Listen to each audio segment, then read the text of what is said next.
Saingan dedinya. Sepasang mata itu tengah mengintip di balik jendela, keningnya berkerut sesekali.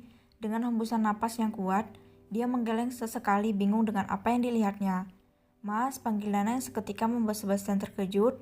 Dia membalikkan badan menatap sang istri yang sudah ada di belakangnya. "Hani, sejak kapan ada di belakang aku?" "Mas, kenapa? Lihat apa?" "Ada mobil yang pindahan, kayaknya dia bawa mobil yang bagus-bagus." "Mana?" tanya Nana penasaran. Dia berjongkok dan ikut melihat keluar. Matanya dikejutkan dengan mobil pengangkut yang membawa begitu banyak mobil sport di belakangnya.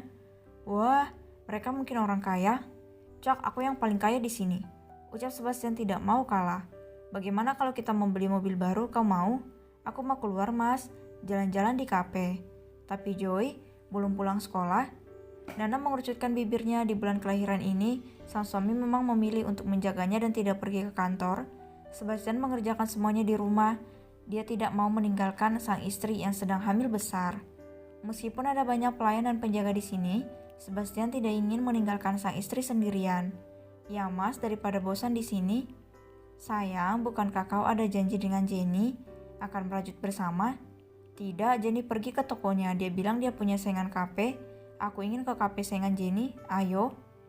Bukannya Sebastian tidak ingin menuruti keinginan sang istri, tapi dia ingin memanfaatkan kebersamaan bersama sang istri dengan banyak bermesraan sebelum bayi itu lahir. "Ya, baiklah," ucap Sebastian pada akhirnya. Ya, siapa yang bisa menolak sosok perempuan cantik yang ada di hadapannya itu, apalagi memperlihatkan matanya yang bulat. "Apa kita harus ke sekolah Joy dulu?" "Tidak perlu, hari ini biasanya Joy ada les dalam bahasa Jerman, jadi dia akan diantar ke sana langsung. Pulangnya agak sore." "Benarkah? Baiklah, aku hanya khawatir dia akan menangis, mengingat dulu kita pernah keluar rumah tanpa mengajaknya." "Jangan khawatir, pengasuh itu akan memberitahuku jika sesuatu terjadi." Nana tertawa terbahak-bahak setelah mendengar lelucon Sebastian. Bukan karena lucu, tapi lelucon itu benar-benar membuatnya bertanya-tanya kenapa bisa disebut dengan lelucon. "Oke, berhenti tertawa." Kafe yang berada di dekat danau membuat Nana bisa dengan bebas makan dan tertawa di saat yang bersamaan. "Bagaimana, Bas? Bisa berpikir itu dijadikan lelucon? Hentikan itu sayang, tubuhku ngilu mendengar tawamu." Jangan marah, aku minta maaf. Kemarilah, akan aku suapi," ucap Nana mencoba merayu sang kekasih. Sebastian tersenyum dan menarik sang istri ke dalam pelukannya, merasa sangat bersyukur bisa mendapatkan Nana sebagai istrinya. "Apakah sang pengasuh bilang sesuatu?" "Tidak ada pesan apapun, ayo berkencan di sini," ucap Nana mengerucutkan bibirnya. "Baiklah, habiskan makannya. Aku akan ke toilet dulu," ucap Sebastian memberikan kecupan di puncak kepala Nana. Sebelum akhirnya dia pergi ke toilet untuk buang air kecil, dan saat melangkah, Hans, sang sekretaris menelponnya. Dia mengangkatnya sebelum masuk ke kamar mandi. "Halo Hans, ada apa?" "Saya menemukan mitra yang cocok dengan Anda, Tuan." "Bagus, berapa persen keberhasilannya?" 79%. "Oke, siapa orangnya?" tanya Sebastian dengan penasaran. "Orang Indonesia, saya pikir itu lebih baik untuk Anda." "Wanita? Pria? Tampan? Masih lebih tampan Anda?" "Bagus, atur makan malamnya, aku tidak ingin istriku tergoda, jadi siapkan jas terbaik untukku." "Baik, Tuan."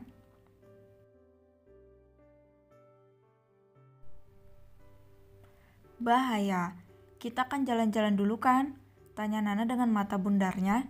Bagaimana bisa Sebastian menolak? Dia tidak bisa melakukannya, apalagi Nana mengelus-ngelus perutnya yang bundar sambil mengerucutkan bibirnya.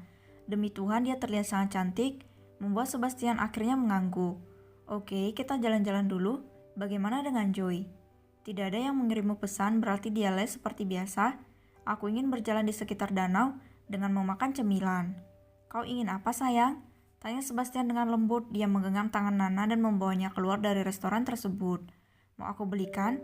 "Tidak, Mas, ayo berjalan bersama," ucap Nana dengan senyuman manis. Sebastian tidak tahan, dia memberikan ciuman di pipi sang istri. "Ada pertemuan yang harus aku datangi," ucapnya mulai bercerita sembari melangkah mencari makanan untuk menyumpal perut Nana. "Dia pengusaha orang Indonesia?" "Wah, benarkah?" "Ya, aku akan mengajaknya makan malam di rumah, mencoba memberikan suasana Indonesia padanya supaya dia bisa menandatangani perjanjian itu. Taktik yang bagus, aku akan memasak sesuatu yang enak dan khas untuknya." Sebastian tersenyum kecil, tapi dia pria dan aku dengar dia masih lajang. Lalu, Nana mengerutkan keningnya kemudian menatap nyalang sang suami. "Jangan bilang kau akan menjodohkannya dengan Joy, Mas." Astaga sayang, bukan seperti itu. Aku hanya takut kau akan menyukainya, gumam Sebastian. Yang sontak saja membuat Nana menatapnya heran. Apa mas? Aku takut kau menyukainya. Kau bilang kau suka dengan pria lokal dulu. Sekarang, aku suka pria yang memiliki banyak uang dan hebat di ranjang. Sepertimu, bisik Nana menggoda. Yang mana membuat Sebastian bergedik ngeri. Jangan memulainya sayang. Itu dia makanan yang aku mau. Ucap Nana yang membuatnya bergegas pergi meninggalkan Sebastian di belakang. Perutmu sayang, awas perutmu. Ucapnya dengan panik. Sementara itu di sisi lain Joy sedang merasa senang karena les hari ini tertunda. Dia sangat senang karena bisa makan di rumah. Di dalam mobil Joy terus mengayun-ayunkan kakinya bahagia. Sampai salah seorang pengasuhnya berkata, "Astaga, aku tidak menekan tombol sen." "Ada apa?" tanya Joy. "Kami lupa menghubungi Mami Anda, Nona." "Emang Mami kemana?" "Sedang keluar bersama Tuan Besar." Bukannya menangis, Joy malah tersenyum. "Jangan beli tahu, biarkan mereka berkencan." Joy mengendap-endap pergi ke dapur kemudian membuka kulkas. "Apa yang Anda lakukan, Nona Joy?" Angti Epe." Gumam Joy sedikit kaget. Dia berbalik dan memandangi orang dewasa di belakangnya. Satu-satunya Joy bisa mendapatkan semua makanan yang diinginkan adalah dengan menyingkirkan wanita di depannya, mengingat pelayan yang lain patuh padanya. "Joy au madu tapi abis." "Benarkah mau madu?" tanya Epe yang sedikit heran. Biasanya Joy sangat menyukai cemilan. Joy mengangguk. Dia membuka kulkas dan memperlihatkan isinya. "Ndak ada." "Oke, mau dibuat apa madunya?" "Inuman," bel Joy langsing. Epe tertawa mendengarnya. "Naik ke kamar. Nanti auntie buatkan untukmu, oke?" Joy mengangguk-anggukkan kepalanya dan berbalik melangkah. Dan saat Epe masuk ke ruangan di mana dia menemukan telepon, Joy buru-buru kembali untuk mengambil cemilan di sana. Dia memasukkan beberapa snack ke dalam baju sehingga perutnya semakin membuncit. Kemudian dirinya berlari lagi. Begitulah yang dilakukan Joy selama beberapa menit ke depan, mengendap mengambil makanan yang ada di lemari penyimpanan.